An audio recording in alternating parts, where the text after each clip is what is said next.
कैसे एक इंस्पेक्टर ने डीएम मैडम को आम लड़की समझकर थप्पड़ मारा, और फिर जो हुआ वह किसी ने सोचा भी नहीं था। सुबह की हल्की धूप में एक साधारण सी महिला बाजार की ओर बढ़ रही थी। कोई नहीं जानता था कि यह आम दिखने वाली महिला असल में जिले की डीएम कीर्ति कुमारी है। उन्होंने जानबूझकर साधारण रूप लिया था ताकि कोई उन्हें पहचान न सके। वह अपनी पुरानी यादों में खोई थी और अचानक सोचा कि क्यों न आज पुराने दिनों की तरह सड़क किनारे वाले ठेले से अंडे खाए जाएं। थोड़ा आगे बढ़ते ही उनकी नजर एक छोटे से ठेले पर पड़ी, जहां करीब 50 साल की दुबली पतली श्यामा देवी अंडे बेच रही थीं। कीर्ति मुस्कुराते हुए बोलीं, दादी 3 ऑमलेट बना दीजिए। श्यामा देवी ने तुरंत तवे पर तेल डाला और फटाफट गर्मागर्म ऑमलेट बनाकर प्लेट में परोस दिया। पहला कौर लेते ही कीर्ति के चेहरे पर सुकून आ गया। सड़क किनारे का वही साधारण स्वाद उसे बचपन में ले गया। तभी अचानक एक इंस्पेक्टर कुछ सिपाहियों के साथ वहां पहुंचा और ठेले पर चिल्लाया, अरे ओ बूढ़ी औरत, जल्दी पैसे निकाल। श्यामा देवी घबरा उठी। साहब, अभी दिन की शुरुआत है, शाम को दे दूंगी। यह सुनकर इंस्पेक्टर दिलीप राणा आग बबूला हो गया और उसने बिना सोचे महिला को जोरदार थप्पड़ मार दिया। यह देखकर कीर्ति कुमारी का खून खौल उठा। वह आगे बढ़कर बोली, किस हक से आपने इन्हें थप्पड़ मारा? आप गरीबों से वसूली नहीं कर सकते। दिलीप गुर्राया, तुम कौन होती हो बीच में बोलने वाली? ज्यादा बोली तो गिरफ्तार कर लूंगा। कीर्ति ने सख्ती से जवाब दिया, आप किसी गरीब महिला पर जुल्म कर रहे हैं, इसका अंजाम भुगतना पड़ेगा। यह सुनते ही दिलीप गुस्से में आकर कीर्ति के गाल पर भी जोरदार थप्पड़ जड़ देता है। लोग इकट्ठे होने लगते हैं, मोबाइल से वीडियो बनता है। कीर्ति चिल्लाती है, मैं तुम्हारे खिलाफ एफआईआर करवाऊंगी। दिलीप हंसते हुए बोला, एफआईआर? ज्यादा बोली तो घर नहीं जा पाएगी, निकल यहां से। वह फिर से श्यामा देवी की ओर मुड़ा और उनका कॉलर पकड़ लिया। ठेला गिरा दिया। अंडे सड़क पर बिखर गए। फिर उसने लाठी से श्यामा देवी को मारा। बेचारी रोते रोते अंडे समेटने लगीं। यह देखकर कीर्ति सह न सकी। मांझी, माफी मत मांगो, अब इनकी औकात दिखाना मेरा काम है। श्यामा देवी बोलीं, बेटा मत उलझ, ये पुलिस वाले हमें सालों से सताते आ रहे हैं, तुम भी कुछ नहीं कर पाओगी। कीर्ति ने दृढ़ता से कहा, अब बहुत हो गया, आप नहीं जानती मैं क्या कर सकती हूं। अगली सुबह कीर्ति फिर साधारण महिला की तरह थाने पहुंची। काउंटर पर दिलीप राणा ऊंघ रहा था। कीर्ति बोली, मैं रिपोर्ट लिखवाने आई हूं। दिलीप चिढ़कर बोला, किसके खिलाफ? कीर्ति ने कहा, तुम्हारे खिलाफ। तुमने सड़क पर एक गरीब महिला को सताया और मुझे भी मारा है। दिलीप जोर से हंस पड़ा। रिपोर्ट मेरे खिलाफ? यहां इंसाफ नहीं चलता, यहां चलता है दिलीप राणा का डंडा। तभी एएसपी सुरेश कुमार अंदर आए।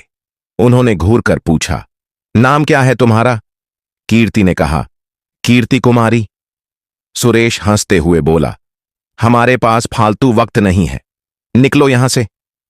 जब कीर्ति नहीं हिली तो सुरेश कुमार ने गुस्से में जोरदार धक्का दे दिया। वह गिर पड़ी और उनका सिर मेज के कोने से टकरा गया। अपमान ने उनके अंदर ज्वालामुखी जला दिया था। कीर्ति उठी और बोलीं, अब मैं तुम दोनों का ऐसा हाल करूंगी कि जिंदगी भर याद रखोगे। सुरेश ने उन्हें बाहर फेंक दिया और सिपाही हंसने लगे, लेकिन उन्हें नहीं पता था कि जिसे उन्होंने धक्का दिया वह एक आम लड़की नहीं बल्कि जिले की डीएम थी। से एक ने तानों भरे स्वर में कहा, देखो देखो, बड़ी आई थी गरीबों की हमदर्द, अब कैसे सर झुकाकर जा रही है। कीर्ति ने अपमान और गुस्से दोनों को अपने अंदर दबा लिया। आंखों में आंसू भले थे पर वे आग में बदल गए थे। उसने मन ही मन कठोर संकल्प किया, अब इन्हें नहीं छोड़ूंगी, उनके किए की सजा ऐसी दूंगी कि वे सपने में भी न सोच सकें। फिर अगली सुबह का नजारा पूरे शहर के लिए हैरान करने वाला था। सूरज की पहली किरणों के साथ सड़क पर सायरनों की गूंज घुल गई। 2 पुलिस जीपें सबसे आगे रास्ता साफ करती हुई चल रही थीं। उनके पीछे काले शीशे वाली कीर्ति कुमारी की आधिकारिक गाड़ी और उसके ठीक पीछे 2 और पुलिस वाहन सुरक्षा घेरे में थे। पूरा इलाका सन्नाटे में डूब गया। लोग खिड़कियों और दुकानों से झांक कर देख रहे थे कि इतना बड़ा काफिला क्यों निकला है। काफिला थाने के मुख्य दरवाजे पर रुकते ही गाड़ियों के दरवाजे एक साथ खुले। कीर्ति गरिमा के साथ चमकदार बेज रंग की आधिकारिक वर्दी और टोपी में गाड़ी से उतरी। उसके साथ बड़े पुलिस अधिकारी खड़े थे।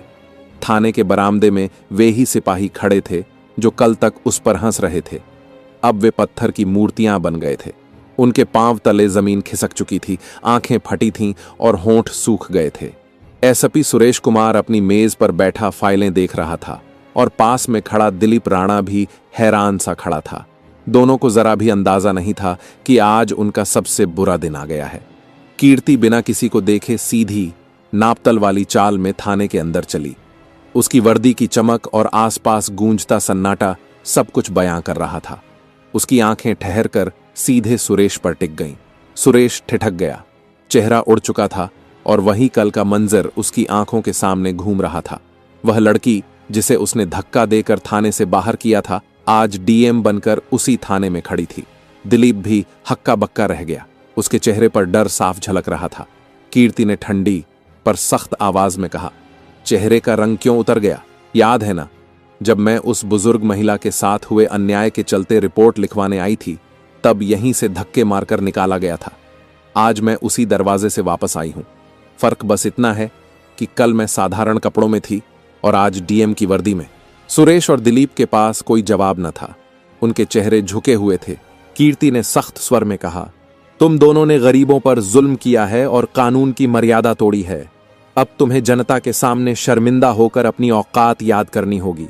उसने तुरंत पीछे खड़े आईपीएस अधिकारी को आदेश दिया, इनकी वर्दी उतारो और सर्विस रिवॉल्वर जब्त करो। वर्दी उतरते ही कीर्ति ने अगला आदेश दिया, अब इन्हें उसी बाजार ले जाओ जहां वह बुजुर्ग महिला अंडे बेचती थी और जनता के सामने इनसे माफी मंगवाओ। पूरा थाना और सुरक्षा काफिला बाजार की ओर बढ़ा।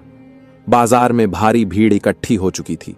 वही बुजुर्ग श्यामा देवी अपना ठेला लगाकर बैठी थी। कीर्ति ने भीड़ के सामने कहा, याद रखना, जो गरीबों का हक मारता है उसका यही अंजाम होता है। फिर उसने सुरेश और दिलीप से कहा, अब झुको और इन बुजुर्ग महिला से माफी मांगो। भीड़ सन्नाटे में खड़ी थी। अपराधी कांपते हाथ जोड़कर श्यामा देवी से माफी मांगने लगे। कीर्ति ने अगले ही पल आदेश दिया कि इन दोनों को सफेद गंजी और हाफ पैंट में पूरे बाजार में दौड़ाया जाए। आगे आगे ये दोनों भागेंगे और पीछे पीछे मेरा काफिला चलेगा, ताकि लोग देख सकें कि सत्ता का दुरुपयोग करने वालों का अंजाम क्या होता है। कुछ ही देर में पूरा शहर यह नजारा देख रहा था। भीड़ तालियां बजाकर इस न्याय की मिसाल का स्वागत कर रही थी। हर कोई यही कह रहा था, सच्चा न्याय हुआ है। गरीबों पर जुल्म करने वालों को उनकी असली औकात दिखा दी गई थी।